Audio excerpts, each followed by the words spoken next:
When it comes to traditional turn-based RPGs, I haven't rubbed shoulders with many of the genre's beloved titles.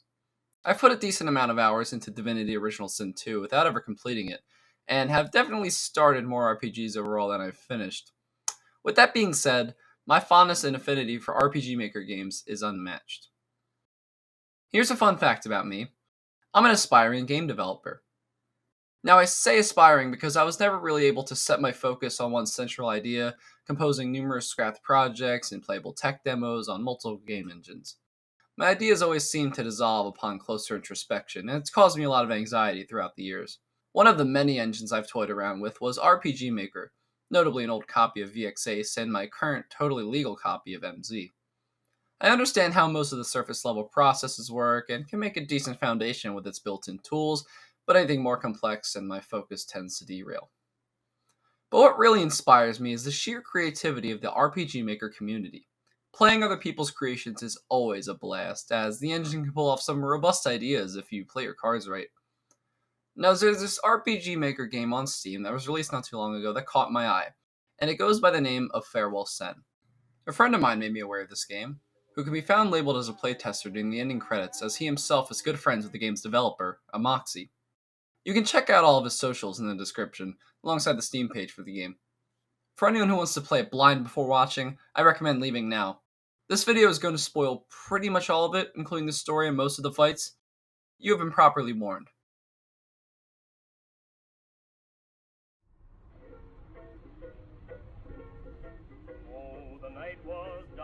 The game opens up with this cute little intro that consists of some text and a moving background that is somewhat reminiscent of looking out a car window, that eventually distorts and contorts into an ominous tone as the introduction progresses.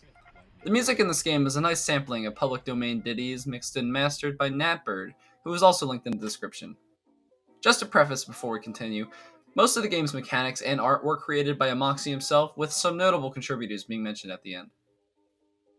We get introduced to our main character, Soot, who remarks about some sort of signal emanating inside of the village, hoping that the store in front of him may know about what's going on. Unfortunately, the store's closed, and there isn't much to do besides journey upward. Right off the bat, the visual style is really striking, and is overall a tonal treat on the eyes.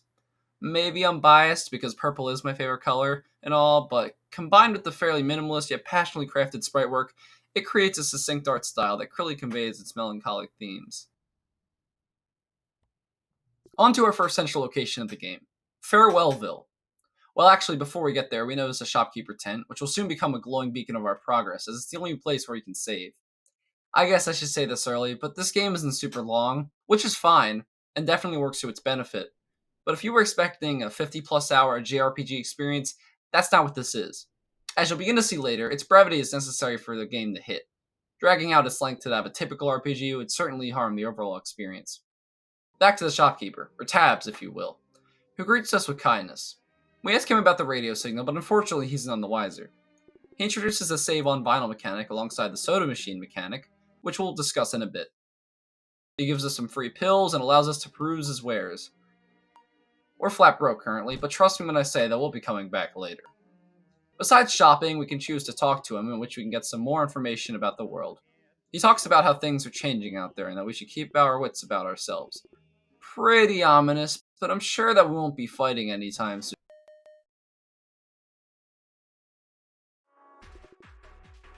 And just like that, the combat system, hitting us like a proverbial truck. It's your typical turn-based affair with some well-appreciated spice that makes the whole thing feel unique. You have three main combat actions, strike, ability, and item. The former two are fairly self-explanatory for seasoned RPG folk.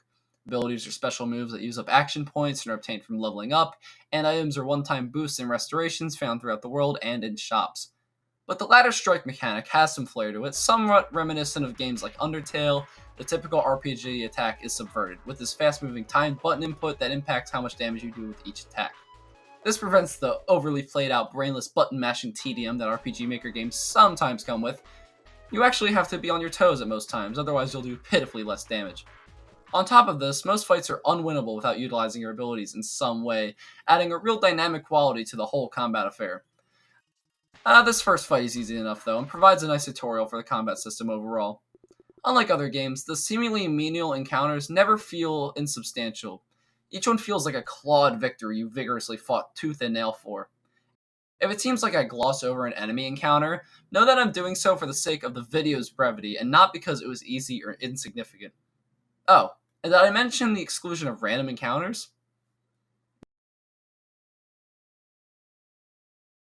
We come into contact with our first soda machine in this house, which is a one-time refill for both health and action points. They become increasingly scarce later, so taking them for granted isn't an option. As we look back outside, we learn that the entire town has been overrun with scary creatures, and it's our job to take them out. We get a few fun set pieces and houses once we enter the town, and a myriad of monsters making their presence known to us. We have two abilities so far, Ash Kick and Strike Out, which are fairly important for the early game, providing a chance to blind an enemy and small chance to do large damage, respectively. I'm going to rip the band-aid off once and for all right here. This game is ridiculously hard. I wanted to conceal the game's true difficulty up until this point, but goddamn, this game will just repeatedly drag you through the mud over and over and over again. I probably died at least 5 times during the early game, solely because I wasn't adjusted to the game's challenging enemies and rigid economy. Let's talk money for a moment. It's a hot commodity for sure, and improper spending of said money on non-optimal items may possibly lead to a soft lock situation. Fortunately for me, this was never the case, and that's mainly because of the fact that I started saving like a madman later on in the game. Practically every encounter or two had warrant a save due to the uphill battle this game expects you to climb. While I'd say I definitely died on this hill more times than I probably could have with some forethought here and there, the undeniability of Farewell Sen's unapologetic and apathetic attitude towards its difficulty is an admirable, albeit hard to swallow for some, attribute that kept me coming back for more. After getting into a few deadly scrapes, we begin to explore some of the abandoned houses in the little town, with some housing either more soda machines or letters written by currently displaced village inhabitants. There's a fair bit of interactivity within each house, enough so to keep things interesting for a little bit. A closed cafe and a neighboring hot coffee shop alongside some other landmarks add some flavor to what could have just been a bland starting area. We catch a glimpse of a passageway in the trees that leads to a large farm. Locked for now. Drats. Heading back, we notice 2 buildings that we haven't entered yet near the north.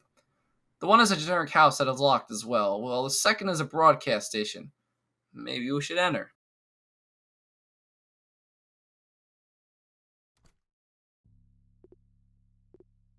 It appears barren at first, but enter this door and you'll be introduced to our first party member, Flo. After visiting due to a trip of nostalgia, he's now stuck here with us, trying to figure out where everybody went and who our new unfriendly neighbors are. Flo's pretty much our resident spellcaster for the run, as he has access to a plethora of useful abilities. His heal will prove to be extremely useful during the tougher fights, and his Frost Fury ability is a useful screen clearer. Well, maybe I shouldn't say that, because most enemies, especially later on, will start to just shrug off most hits, sponging attack after attack, but that isn't a huge issue yet. Before we can fight anything, however, we must traverse deeper into this radio station to find... No joke, this scared the hell out of me when I was playing. I wasn't expecting it whatsoever, and it just caught me so off guard. Yeah, we find a dead body, and both Flo and I come to a consensus that we need to leave. Flo decides that we should go to the farm nearby that his mother used to own, and ask them for help. So we head back, now able to unlock the barn gate, and travel up the path. Don't miss that shop, because let's just say that I didn't realize I could enter it and lost a bunch of progress after dying one time. Yeah, don't be an idiot like me, kids. We finally arrive at the farm, and this kind gentleman greets us with kind and scratch that. Flo explains that his mother used to own the farm and was wondering if they could be able to seek help. And just like in every game ever, we are told to clear out this barn of evil creatures in exchange for the ability to use his radio tower to call for help. Favors for favors. You've seen this dynamic before. And this is where the game becomes absolutely no joke difficulty-wise. I kind of skipped a few encounters for brevity's sake, but for the sake of probably conveying this game's unforgiving nature, I'll describe, in excruciating detail, the battles that transpire in this section. I won't be going so in-depth after this point, sans boss fights, but please keep in mind that every enemy encounter takes anywhere from decent to tremendous cognitive effort. But I'm getting ahead of myself.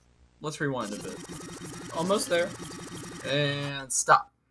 Now let's enter the barn and see what we're up against. The first troop of enemies here, composed of a Margin and a Nitro, odd names I know, put up a decent fight, as they are able to instill uneasiness and fear status effects. I'm going to be completely honest with you, I'm not 100% sure on what these status effects do. I think uneasy affects your hit rate, while fearful possibly lessens your defense. It wasn't exactly clear what stats they affected and to what degree, but there are more pronounced status effects we'll be seeing later. Not a challenging fight overall, just making sure I time my attacks right and whatnot. Now comes the second encounter with 2 VHSs and a thanks. A decently challenging scuffle requiring the use of my abilities and a few healing items. Confusion acts as a stun here, so make sure that you have at least one person able to attack, otherwise you could get comboed into oblivion. Now, on this playthrough, I tried my best to be conservative with the vending machine, so I wanted to save it for after this fight up here, only to find out it's a total gimmick fight. Just use the Frost Fury ability and win. Pretty disappointing, but it's not a huge deal.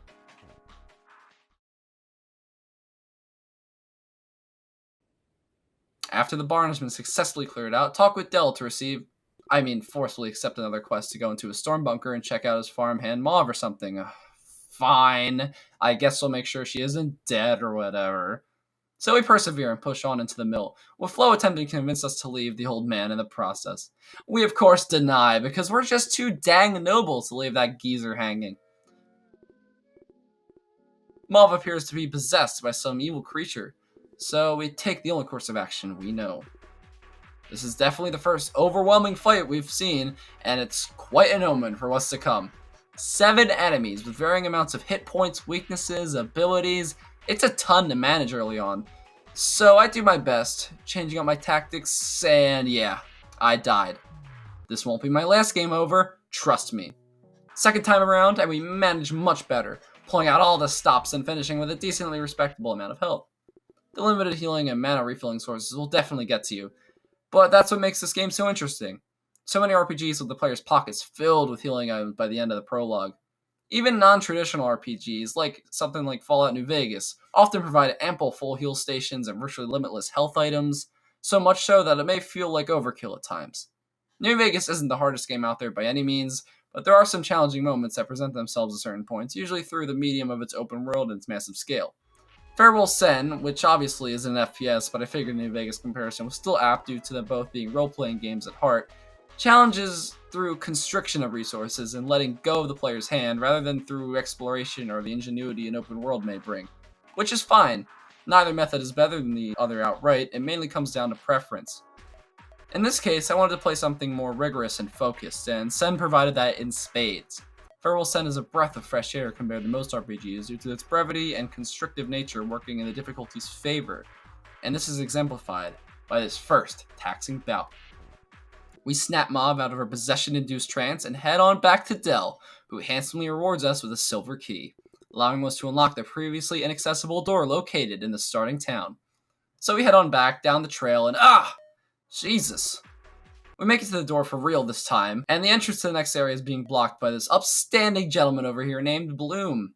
He informs us that someone named Prong appointed him to keep watch of this place, guarding the door and preventing entry. This, of course, doesn't run parallel with our goals, so we decide to engage.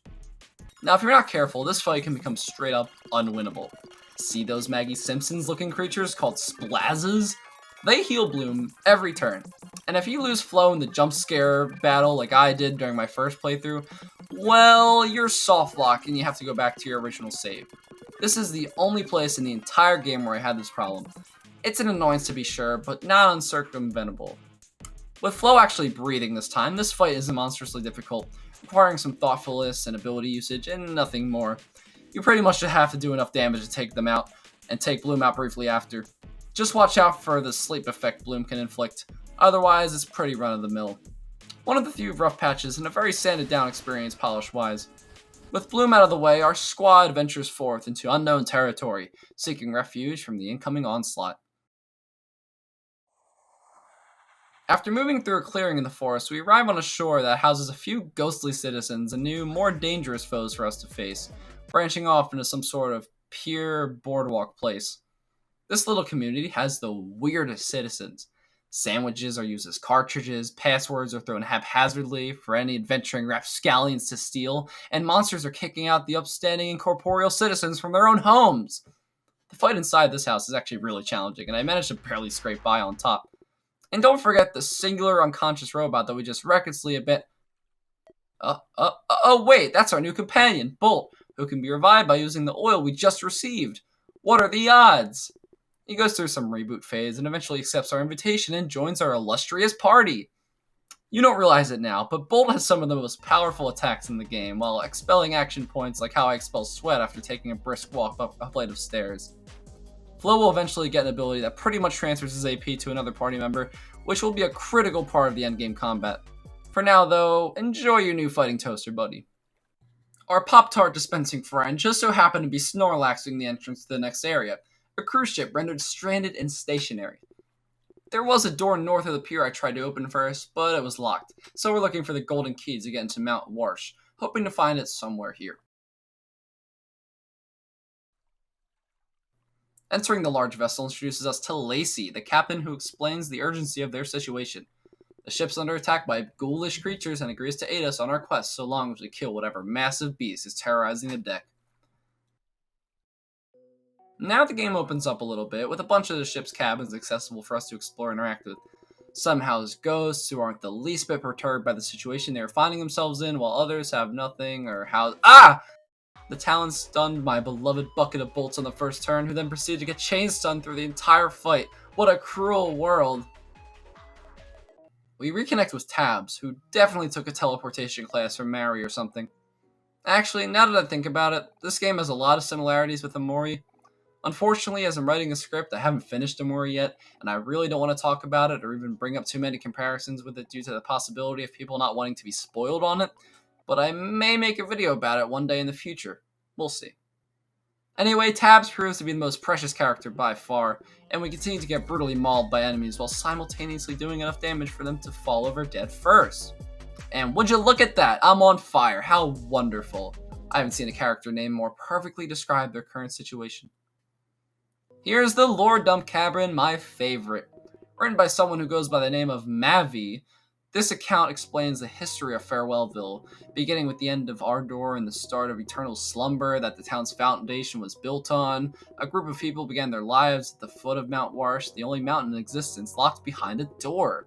People began leaving in search for new opportunities, with the town still standing as a well-knit community. Bolt has a lightbulb moment when realizing that the name Mavi has been written to a computer chip within his internals, but is unable to update his memory driver or something. Damn robots. Tabs made mention that they were somewhere up the mountain, so helping this Lacy character seems to be a worthwhile venture. We enter the deck and find a creature chasing us, named Aura. Up to this point, both Soot and Flo have leveled up a decent amount, gradually learning new skills that prove to be very useful in combat, such as Gravel Guts, Strikeout, Icicles, Antarctica Care, and a few others. Both starts off with Cherry Bomb and Molotov, the latter proving to be an exceedingly damaging one-target powerhouse that takes most of his action points, and the former being outclassed by Cherry Bomb's sheer damage output. When managed right, Bolt's ability to destroy some of the tankier enemies early on is really impressive. I know I've said that earlier fights are difficult and whatnot, but this one takes the cake so far, as not that bad actually. It's probably the hardest battle so far, but it also happens to be the most enjoyable, as micromanaging your party feels really addictive in this game, and I definitely bet that feeling will most likely fuel my desire to replay it. It's just so satisfying to dissect the boss's attack strategy and time perfect heals and damage between turns. It's really cathartic. We receive a metal hammer for our troubles, and after Soot becomes more desensitized to violence, our party reports back to Lacy, who tells us to meet him at the 3rd level. We temporarily disobey and pursue the basement and find a locked door. Okay. We decide to disobey for the 2nd time and explore the 2nd level, where we almost get absolutely killed by a Jape encounter. Regretting my defiance of basic instruction, I concede and figure it's better if we just go to the 3rd floor, not before spending my life savings on swamp water and blue-colored jam. This vending machine seems to be half empty when we use it. Well, that's good to hear. After witnessing a crime, we come into contact with Lacy, who thanks us for dealing with a tremendous beast outside. More is uncovered about Professor Mavi, as Lacy turns out to be very good friends with her. Lacy proceeds to invite us as a helping hand on her waterlogged journey, agreeing to aid us in finding Professor Mavi after. Our conversation is unfortunately cut off by a disturbance in the boiler room. Soot selflessly offers to help, while Flo expresses reluctance. Come on, Flo, we can't just leave Lacy hanging. So now we move on to the basement, locked by the powerful tools of RPG Maker toggleable switches. The boiler enemies are the real sad boy types and enjoy spreading their negative energy to my party members. I'm assuming Soot's waterworks here are the reason why he's missing, but I'm not totally sure. After pondering life's greatest mysteries, we are given direction to move towards the back of the boiler room. In response, I immediately ran back in a cold sweat and saved once again. I filled out the saves really fast in this game, if you couldn't tell. We turn on the boiler and are treated to silence. I'm sure no, he's dead. And in his place lies Zag, a terrifyingly challenging boss fight. The music in this particular section is especially just nutty and chaotic. Reminds me of a JPEG Mafia beat or something.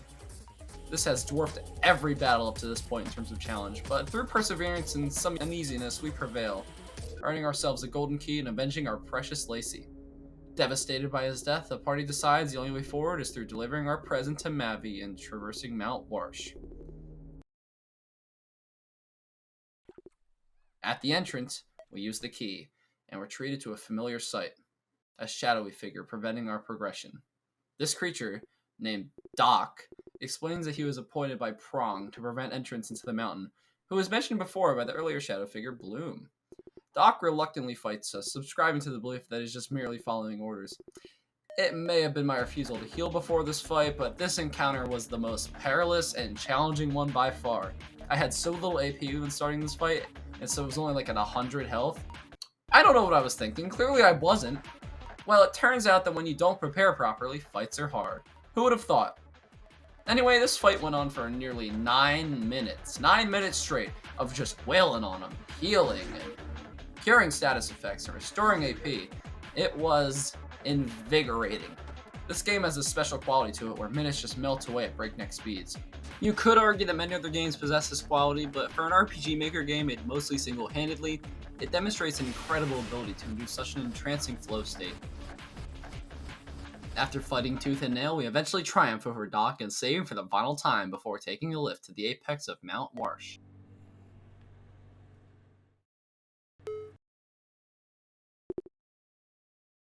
We emerge from the lift atop the towering mountain, which houses a weird warehouse building of sorts. Flo and Soot come to the agreement and decide that the best course of action is to trespass and barge in unannounced. After talking with this ghost of Pastel and figuring out that Mavi is in her lab and glancing at contemporary masterpieces, we enter this door here and explore Mavi's lab, which houses some juicy lore about Prong and the monsters that now inhabit this world. It's nice for world building's sake, even if the world kinda just seems like a backdrop for the sadistic RPG combat. I'm not going to go super in depth on the lore of this game, unlike my previous 2 giant reviews, mainly because I want people to play this game and find some things out for themselves, even if I am spoiling most of it. After an embarrassing amount of time not realizing that there's a door here, the party enters the workstation where Mavi is there to greet us. Mavi recognizes Bolt as one of her own creations, seemingly surprised at his combat abilities. So it delivers a package given to us by Lacy to Mavi, with Flo informing her that Lacy isn't with us anymore. It's all good though, because Mavi can just turn off her emotion chip when hearing this. Screw emotional processing, because robots. Mavi proposes that our best option is fighting Prong, the reason this whole invasion shtick is even happening. Send daggers, blah blah, fight Prong, and invasion kaput. Mavi even gives us the option to hear the lore rundown again if we didn't read the book in her little lab over here. I decided to hear it again, because I didn't want to be inconsiderate. She tells us to leave out the back door and wishes us good luck. After our 19th save, we get a bit of a crossroads with an impassable door locked behind a platinum chip. I mean key. Instinct tells me to go left for some reason, which greets me with a town filled with enemy encounters, barricaded doors, and more miscellaneous lore dump notes. After fighting Mau Mau and Bill Cypherkites, we figure out the password through a secret code I initially overthought. It isn't so bad, and we are able to progress into the most difficult part in the entire game. The mines. Dear God, the mines. This is where the game goes from bear traps and femurs and pulling teeth into pure sodomy and masochism. You're probably saying, it can't be that hard, right? Well, many of the battles are easily as difficult, if not more so, than the majority of enemies so far. But beyond that, the item economy is so incredibly tight. It's nearly impossible to satisfactorily heal after every fight or so, sometimes requiring just bashing your half-health head against the ironclad enemies and hoping you don't succumb to death's embrace before your adversaries. There are a couple of vending machines here and there, sure, but they're all one use, and so many encounters just leave you beaten down and battered. Persevering through is just so incredibly challenging with the limited rewards and resources available. Calling this place a gauntlet would be an understatement. It's a gladiatorial arena of challenging encounter after challenging encounter. Even running from enemies presented its own challenges. I attempted to run away from this encounter over and over and over again, but I kept getting stuck with no escape in sight, so I took the death, walked away from the game for a day, came back, and collected myself. After some deep retrospection mixed with some stubbornness, I got up the next day and mapped out which vending machines I would use when, hoping to save one after the last fight I had because I was predicting a boss after the normal enemies. There was only one more normal encounter I needed to complete, and I knew that defeat wasn't an option. I kitted out my party with items and began my journey. Sorry for the mouse on screen, by the way. For some reason, I just had the tendency to keep it there at different times throughout, so if you watch this far, you're probably used to it by now, but sorry. Anyway, the first fight ensues against this six-eyed wall dude. By now, each member had a role they would roughly fulfill. Soot would either hit things or apply statuses to the enemies if he had AP, and would also give members items due to his turn priority. Flo was the curer of status and healer, but could also transfer AP to other party members. And Bolt was usually the recipient of the transferred AP, acting as a cherry bomb cannon Flo would spend most of their time loading. It was a cathartic team composition, and one that synergized surprisingly well during these difficult encounters. Status effects are still a pain, as shown by this array of screwedness I am experiencing right now. Needless to say, I got my ass kicked on my first attempt back. But I kept at it. I reluctantly took a drink from one of the two vending machines that were available, and were able to easily beat the first fight. By easily, of course, I mean easily in relation to our previous attempt, because it was still an uphill battle. Now there was only one more battle, the boss of the area, Phage. A cat-cute guy, I guess. And I was kinda relieved, because this fight wasn't as hard as the previous, miraculously. Like, some random enemy combo roughed me up way more than this big boss dude, but whatever, I wasn't complaining after this hellishly hard area. After paying our respects, we resurface, platinum key in hand. Not gonna lie, kinda forgot where we got it. I think it was from one of the bosses or something. I don't know. And encountered Prong, who was seemingly waiting for us to arrive. After panic healing my entire party before interacting, we fight Prong, and the most fitting, unfitting music plays over this fight. And yeah, we get scripted party wiped, a fate worse than real death.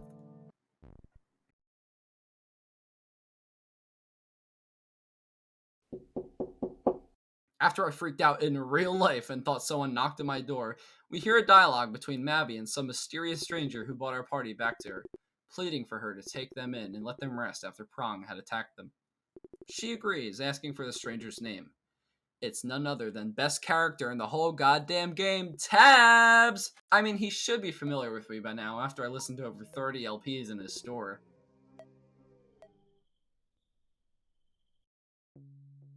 Soot reunites with Flo in the morning, determined to get a second stab at the seemingly immortal being that put them to sleep not 24 hours ago, enlisting Bolt's aid as well, who was apparently healed by Mabby during the night. We do some more lab snooping, and we find out that Mabby pulled an Invincible and traded her human body for one filled with at least 85% more scrap metal and cogs.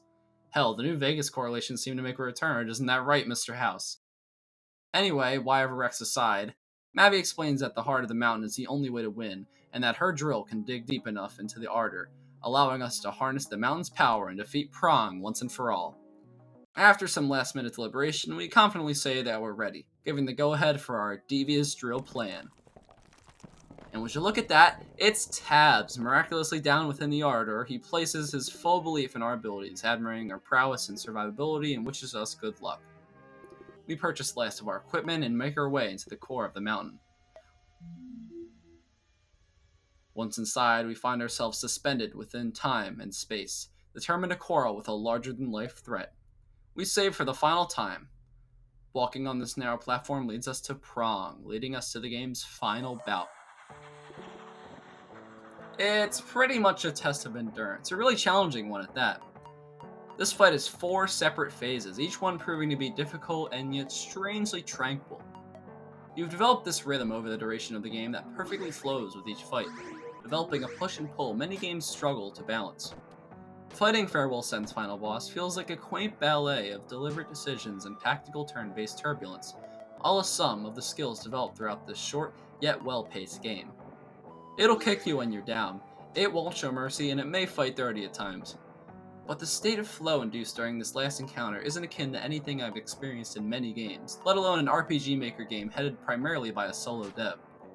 Of course there are better games than this. RPG Maker's limitations, alongside this being a first-time project, show that there are games out there that are more thought-provoking and mechanically interesting than this one. But any game that can entrance the player and its systems deserves to be eloquently explored in the way my channel attempts to explore games. From here on out, alongside some more well-known indie darlings that blew my mind recently, I want to spotlight more lesser-known obscure games such as this one, so that one day, devs like Amoxy can turn to their passion into something they can be proud of. Let's wrap up this game, shall we?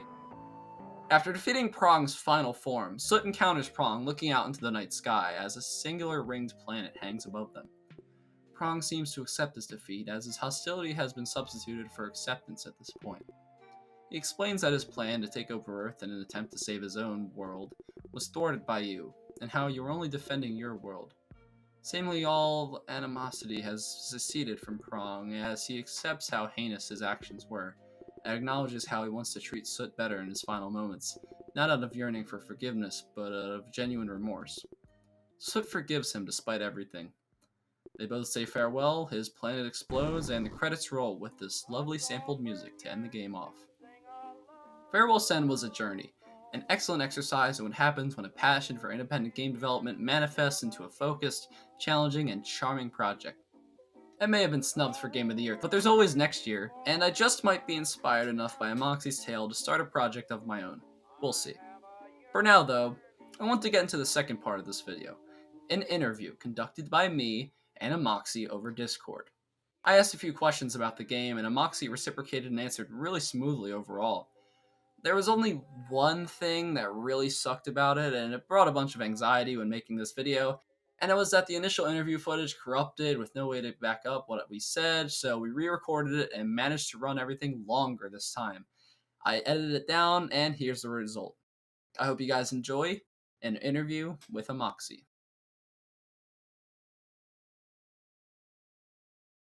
Alright, let's get this done. Alright, so hey guys, this is McGurk Network here. I am with Amoxy, creator of the game Farewell Sen. How's it going? It's going pretty good. I cannot lie. This is the second time we're recording this, so let's hope it goes well. Hey, don't. Hey, I mean, hey. I think it should. No, the first one was like the test run. Exactly. And now this is like this is the real deal. Yeah, this is the real deal. Exactly. All right, so I just want to ask you a couple questions about your game, and yeah, here we go. No worries. So, first question. I was just curious, what version of RPG Maker did you use for the game? What version of it? Because I know there's a bunch of other versions out there. Personally, I use like VX Ace and stuff, and MZ I have a little bit of experience with just screwing around in. So I was curious what version you used for this game, because I couldn't really pick it out. So I started making RPG Maker games with XP, I believe is the version, just because it was like the cheapest at the time. But I've moved on from that one, and I learned and I made all of Farewell Sen in RPG Maker MV. And I think I have around about like 400 hours in the program. Wow. Yeah, so, yeah. Got it. Yeah, that's a good one. That's a good version, definitely. Yeah, I use MZ sometimes. I kind of just been screwing around in that for a couple days. Just to screw around in. There's a lot more versions of the program than you would expect there to be. Yeah, there's a lot of them. I dabbled a little bit, but yeah, like just looking at some like there's XP versions and it just keeps going back. Yeah. Did you know it was on the PS1? That I think I've heard of before. Yeah, that's very odd. I kind of forgot about that. Yeah, it's kind of crazy like how old it is. Yeah, it's been around forever, man. So, but it's good to see that's still getting used to its fullest. Oh, totally.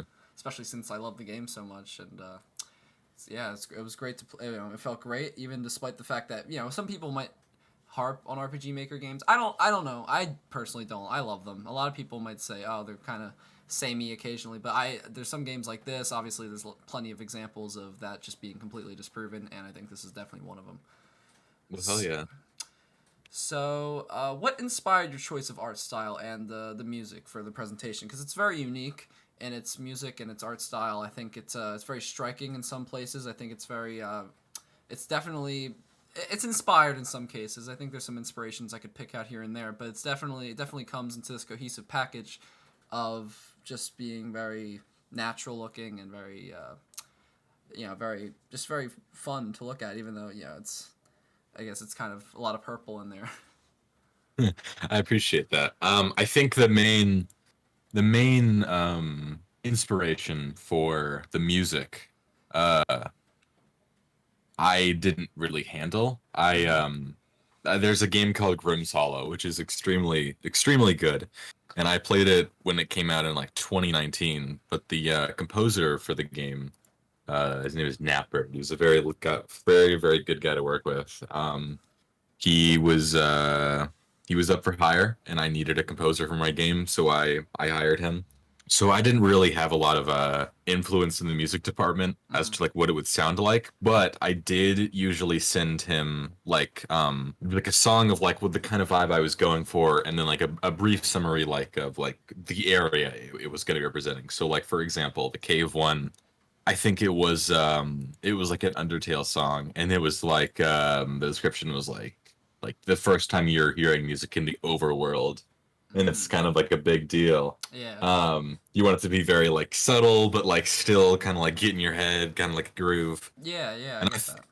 I think the music he got back to me was extremely good. And then the other side of the music coin is the old recordings like of like old like songs from like the 1920s 1930s, like Tab's theme, the intro, the credits, kind of like just sprinkled out throughout the game. Those were mainly the ending to Off.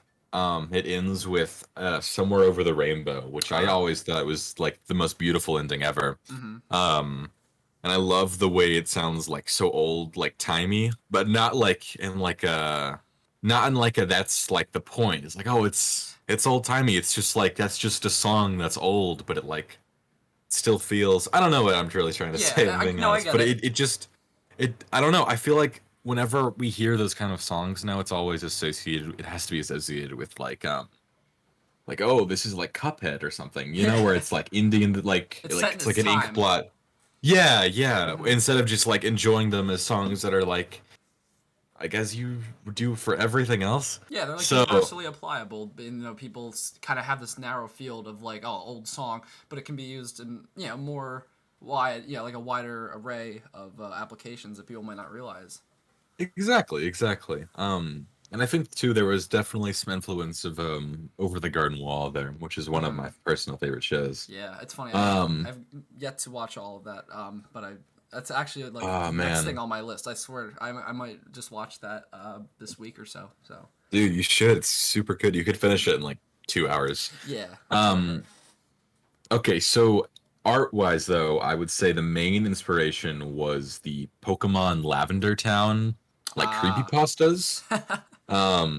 Okay, I can see those that. were I think it was just like the I really wanted to make the game look sort of like it was between like generations. Like it looks too bad for a Game Boy Advance game, but it looks too good for a Game Boy game. You know what I mean? Yeah, that gives it like a surreal nature. Yeah, like there's like a forgotten console and this was on it. Yeah. And then the other with the art direction was there was a mock-up. This is the main crux of the whole game. This is what this was my muse when I created Farewell Sen. It was a mock-up by this artist named called Best Time Mashup 2 on Instagram, or Ron Hodge. And it was a mock-up called Dead World. Okay. And I remember when I very first saw it, it was in like January of this year, and I remember thinking how like much I wanted to play a game exactly like that, because I had never really seen something that looked like that. But it was like always like like the moment I saw it, I was like, that's the game I've always wanted to play. Like I've never, oh my god, of course. But it's not a real game. It's a mock-up. So when I realized that, I was like, maybe I should just do it myself. Like maybe I should just. And I didn't steal the ideas that he presented in his mock-up, but I was still sort of took the visual inspiration, um, and I tried my best to pay homage to him. So he's in the credits. I actually, after I released the first trailer in like May, I messaged him and I was Wow. like, dude, you've been extremely inspirational to me. Like your music, your art and music is just so powerful. I love it. That's awesome. Yeah, and he actually responded and he was like, "Oh my god, I've never seen somebody get so inspired by something I've made. This has been super cool. Thank you so much." And he was like, "Fearless looks so cool." Um, it's been really nice. And for all those secret hunters out there, there is a secret in the cave area Ooh. with little dead world secrets. So like, hey, you heard it for your folks. Ooh. Okay. I might have to look for that then. I don't know if I found Yeah. it. I'll have to definitely check that out. I'll definitely be replaying it at some point. Sweet. So what were some of the challenges that you'd say you faced while developing the game and like sculpting? What you thought, like, what your vision for the game was? Like, how did it get to that point where you kind of had a complete vision of what the game was? Bit of a loaded question. That's a loaded question. I feel like that's kind of two questions in a way of like what was the most challenging part and what was like the original vision for the game. Yeah, I guess go with the original vision for the first Okay, question. because I just have a lot of answers. Yeah, go The original vision was it was gonna be a 10-minute game. It was gonna be like a super quick. I wasn't even gonna release it. Okay. Maybe like put it on itch, but like never this far. I was working on a different project. It was called On Emery Island. And I think there's actually a reference to it in the game. But the point is that was the original, like that's what I originally and was planning to do. But I realized pretty early on, like I'm not really sure how to do this. I don't have a ton of experience in RPG Maker. And so I was like, I'm gonna start a practice project, just to kind of warm up and just to get myself more familiar. And the original idea was that it was literally gonna be a 10-minute game. The only characters were gonna be Soot, Flo, and Prong. Okay. Flo was originally the shopkeeper. Interesting. Yeah. She was also just originally just a palette swap of Soot, like like the exact same model but just white. Okay. And it was literally going to be like 10 minutes. It was going to be like the little intro town, the lake and the mountain, but you never went like down the mountain. You never went into the boat. I don't even know if there's a broadcast station. But the original idea was that Soot, his car like just runs out of gas, and so he gets like stranded in that place, and so he looks for gas. And for some reason, Prong has it. That was the original idea. Wow. Which I'm very glad I fleshed out a lot more. Yeah, I'm great. I'm glad that blossomed into what it is now. Yeah. So I think I don't know why I don't know why Flo I ended up just going with a party member version, but I'm very glad I did because I think that she's probably the best party member because she can heal and she's like she's very helpful when you very vital. She can share what the action points and whatever. That's very useful. Yeah, exactly. And so yeah, that was the original vision. It was just gonna be a very quick game, and at the very end, once you got the gas, Prong was gonna, I don't know, and he was gonna chase you out of the town. But that never happened. Yeah. I think while I was making it, I got more ambitious. And so by the end of it, I was left with just kind of this little mess, and I had to sort it all out. But that kind of bleeds into the second part of like what was the hardest part about making a game. Yeah, what was difficult? Or this game. I think it was having to let your baby go. Like it was having to. I made a lot. I made so many sprites, and I made a couple enemies that never got in. I've made some characters that never got in. I made some areas that never got in. Like that whole broadcast station was meant to be the first area. The farm didn't exist before it until I was like, this is just bad. This is just bad. But yeah, like that. I think that's okay. I think it's just learning, how to like do so much stuff. I mean, what's the saying? Like, make your first level last. Yeah, exactly. I hear that a lot. It's so true, and I think going in, I was like, I don't know, I don't know, maybe I'm just stubborn, but I kind of didn't really want to believe it. Like, I was kind of like, no, I can actually do it first, though. And then I found out very early on, no, actually, I can't do that at all. Like, it's still pretty bad, dude. So yeah, so I just scrapped a bunch. And ultimately, I'm very happy I did, because I think the game would have suffered dramatically if I tried to make everything work. Like sometimes you really do just got to be like let an idea go. Like be like, nope, it just isn't working. Yeah, so I think I think that's what I would say. The most challenging part was just handling having to like let certain aspects of your game go, even after you spent so much time on them. Yeah, that's never easy. Because they're just not fun. Yeah, you gotta kind of come to like, you have to be like, yeah, this is not something that I think should be in the game, despite the fact that the time on it, I could see how that could be probably very challenging. So, what do you think people should take away from the story of the game? What do you think is like the main message, more specifically like the ending? I want to get into like some spoiler stuff here. Oh boy. Okay. Wow. That was not the original. Ooh. I'm getting happy about this. All right. Sweet. The main message of the game, I am gonna be wholly honest, is in that I'm not entirely sure if I had one in mind when I started. Okay. But I think by the end of it, I really wanted to portray,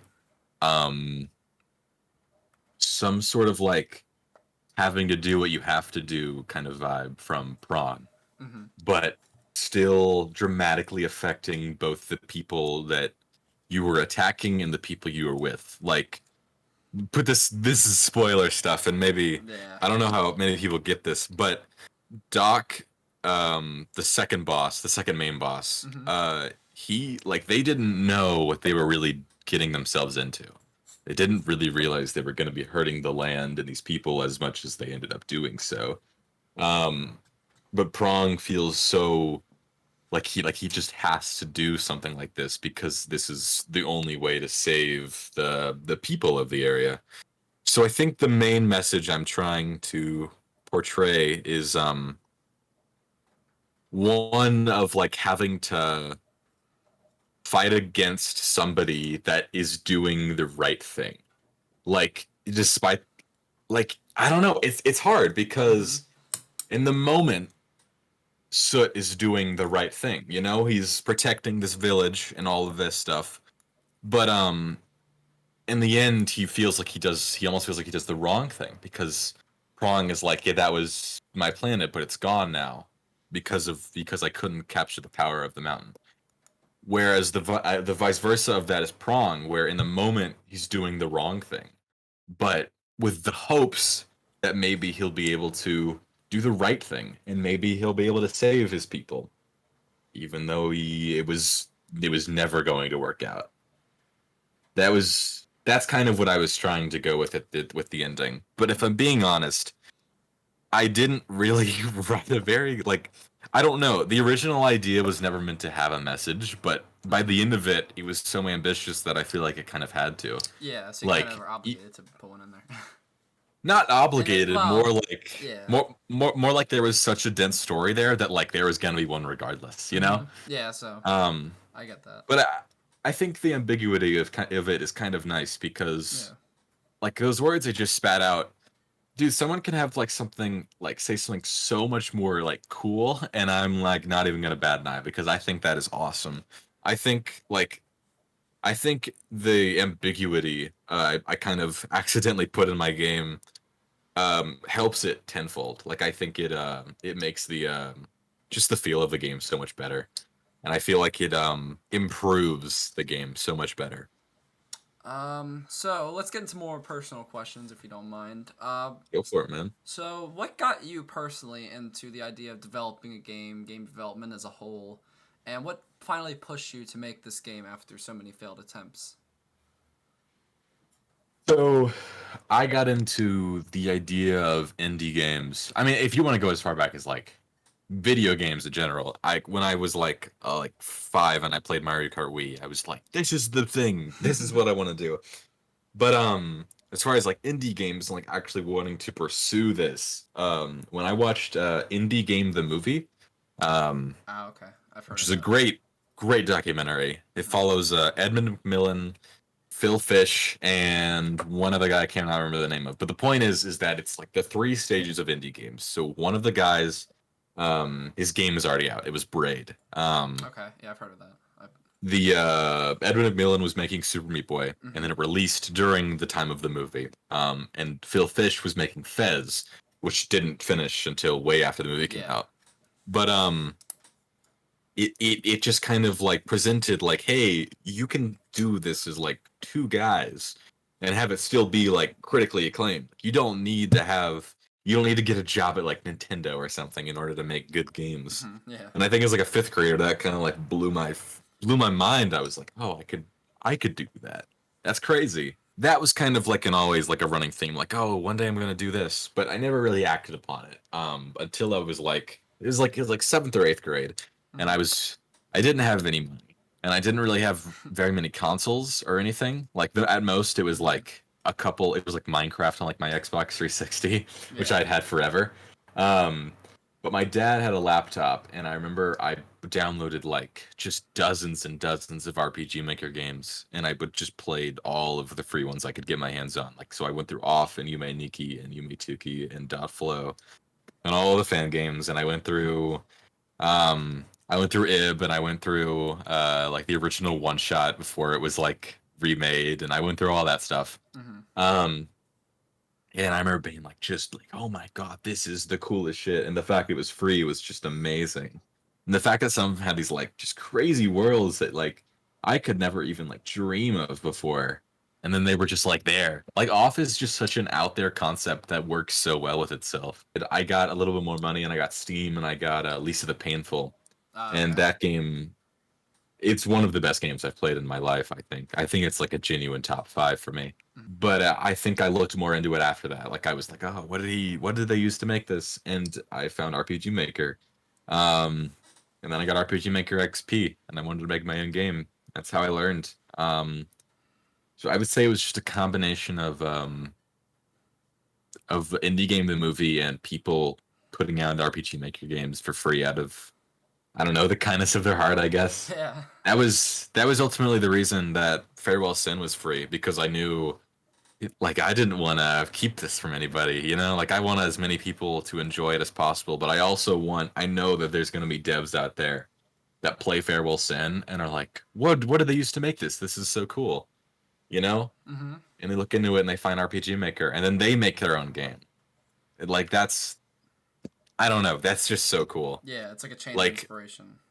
exactly. And like just knowing, like even having the idea that I could do for someone what like Off or Lisa or like Space Funeral did for me is the most mind-boggling idea I've ever. Like, it's so cool, dude. So, are you looking Um, into game development as a career, or do you think this is just going to be a hobby of yours that you're going to pursue on the side? um, I think that's a bit of a double-sided sword there, because on the one hand, I would love to do this as a career, like be it indie or like a very small studio like Heart Machine or something like that, Yacht Club Games. Yeah, yeah. I feel like that would be really cool, especially because I just had a lot of fun like making ideas and writing and trying to crumble my junk together to make it look kind of pretty. But on the other hand, it's tough because it's like I don't know if I'm gonna get sick of it, you know? Yeah. Like I don't know if I'm gonna play this or I'm gonna make this or I'm gonna draw this or whatever as for money and do it every day, and suddenly it's just not fun anymore. Like suddenly it's just like, oh, I just don't like this anymore. Because there were moments when I was making Farewell Sin where I just wanted to give up. I was just like, this sucks. Like I hate this. Wow. I think every artist, I think we talked about this last time, but like, when you're making a video and you're like very close to being finished, and you just want to like just toss it out the window. You're like, this is the worst piece of art that any human has made. Yeah, Like, trust me, I like, get that way. like it has never gotten worse than this video. Yeah, That's I kind 100% of agree. that's hard to grapple with, Mm-hmm. even when it isn't for anything, So Yeah. thinking oh, a future rides on this. That's kind of like that kind of freaks me out in a way. Yeah. Because I mean, it's like if there were two painters, and one of them really loved painting, and the other one really loved painting, and they both got it as jobs, right? And one of them, they do it every day and they love it all the time, but the other one gets like really tired of it. They're like, I wanted to paint as an escape, and now I feel like I need to escape from the painting. Yeah. Like that's the sort of thing that I'm worried about. But I think overall, I'm just going to keep making as much stuff as I want. And if it becomes like a source of revenue, awesome. If not, oh well, Mm-hmm. Like as cool as it would be to sell like 1,000 billion copies and become the next like Toby Fox or Concerned Ape. Yeah. It's just probably not probable, but the fact that I know that there's going to be a couple people out there that are like, this is awesome. That's enough for me, man. That's driving cool force. enough for me. Yeah, totally. So, can we expect any more projects from you in the future? Do you have any details about anything you're working on, if anything? Well, I don't know. It's hard. I'm writing a lot of stuff right now. Okay. I write stories all the time. I very rarely finish them though. But I would say there will be another game someday, probably. If not another game, then another movie, and if not another movie, another song or whatever. I don't know. Some kind of art is gonna come someday. What it is, I don't know. What if is it gonna be related to Farewell Sin? Most likely not. Okay. Though I mean, I guess there's a chance. Farewell Sin 2 wishlisted on Steam. That's right, guys. No, Right I'm just now? kidding. Yeah, yeah. We're launching today. No, but I will say, whatever it is, I don't like if it's a game, I don't really want to do another RPG. Someday in the future, I would love to. Like, I think if I pursue games full time and I make a ton, the best game I ever make will be an RPG. But I don't.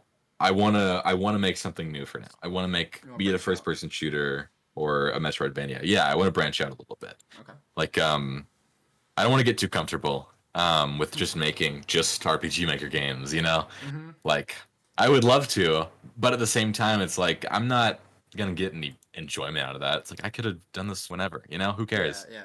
Currently, though, there's no games that are like in full swing. Like, I'm already in the dev and I'm drawing it out, but I am writing a lot of ideas. I have a Google Doc of like game ideas that I think is like, 30 pages long. Wow. Of just different ideas and different elements, and some of them are like these like full detailed like scripts, and some of them are just like lines I think would be kind of cool if like a villain said this. So yeah, so right now, no, I don't have anything planned, but I do plan to make something in the future. All right. Well, whatever that thing is, however it materializes itself, I'll definitely be excited for it. Yeah.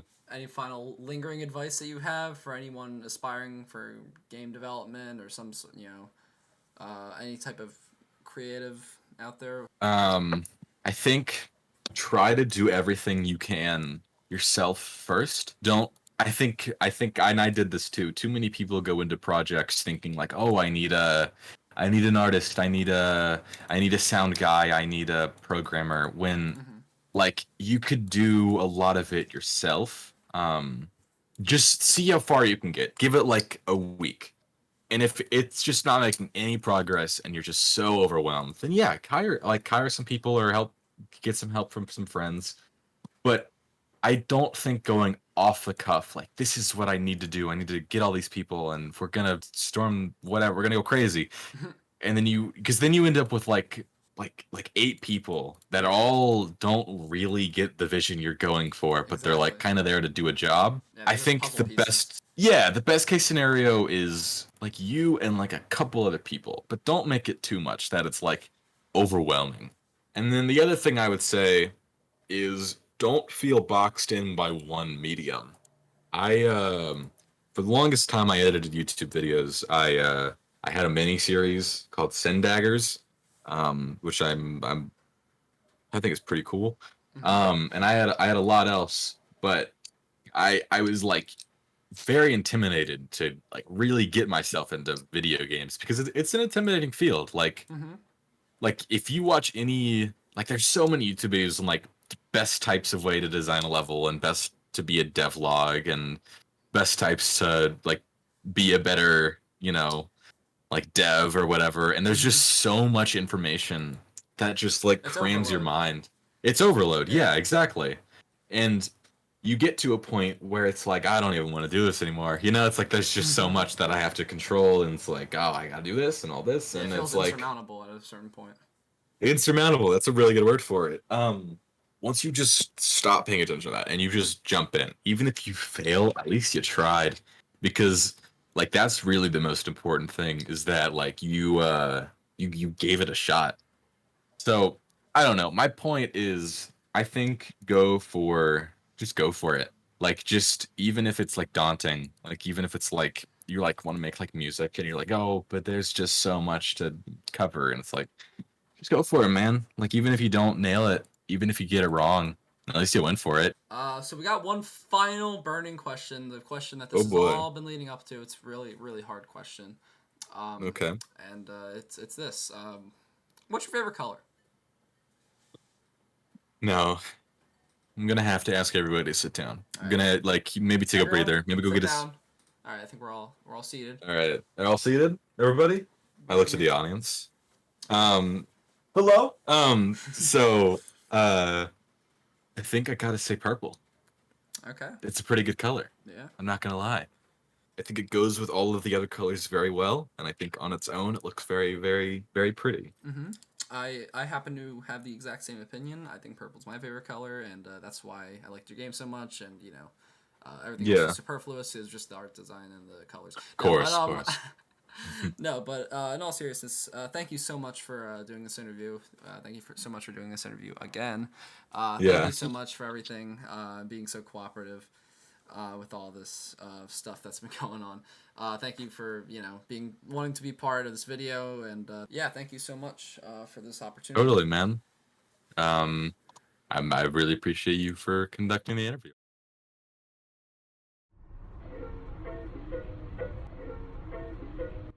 Thank you all for watching this video. I know it's been a long wait again, and I'm once again sorry for that. By the time this goes up, hopefully the influx of people from the Cruelty Squad video enjoys my content enough to stick around. I mean, damn. The video now has like over 4,000 views or so, which is absolutely insane to me. I have over 300 subs, and people really seem to enjoy the last video. I read pretty much every comment on that video, and the support and critiques were generally appreciated. Thank you everyone out there for sharing my content with other people. You all mean the world to me. And I appreciate everyone out there so much for all the love and support on the channel. Next video is kinda up in the air at the moment. I've been recording footage of a bunch of games, from Mori, as I said earlier, to the new Freelancer mode in Hitman 3, to Post Void, and a bunch of others. I have a video kinda planned right now, but we'll see what becomes of it. I also got a new PC, so editing should be way easier now. I don't want to take any more of your time. Thank you so much for watching. Like if you liked, subscribe for uploads every 3 months, and farewell.